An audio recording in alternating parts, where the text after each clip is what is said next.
Another reason why people are feeling concerned, because guys like Kyle Bass are coming out speaking. Kyle Bass, well-known hedge fund manager, is warning that China's banking system may see losses more than 4 times of those by U.S. banks, ready, in the subprime crisis. He says that if Chinese banks lose 10% of assets because of non-performing loans, the $3.5 trillion in equity will simply vanish. Mr. Bass scored big, remember, after betting against mortgages back in 2007. He was one of those guys who really got subprime right. So the fact that we are even making a comparison to the disaster we saw in subprime, isn't that worrisome?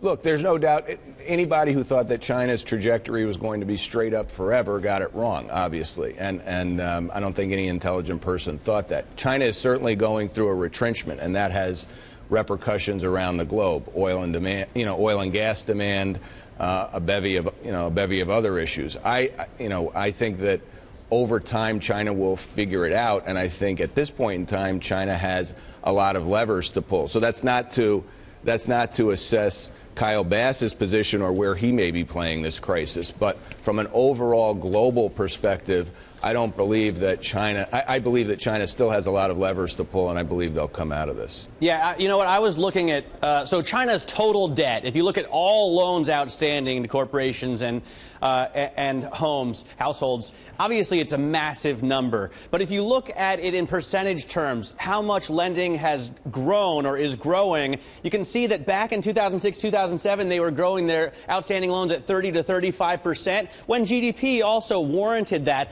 Now that GDP has come down, obviously there's a question about whether you believe the numbers, but say we're around 6%, total loans outstanding, growth is about 7%. So they are shrinking the growth. They're putting their foot on the brake a little bit here, although they're still growing a little. But the important point there is the crossover. If you're growing more than you're borrowing, you're okay. If you're borrowing more than you're growing, then you've got a problem. Good point. And look, I mean, so here they were lending to grow, and now maybe they're trying to do that again. But I mean, Kyle Bass obviously flagged something that a lot of people are concerned about. Absolutely. Fortunately, they have a lot of reserves they can use if they need to bail out those banks. They do, but they are headed in one direction, and it's this way.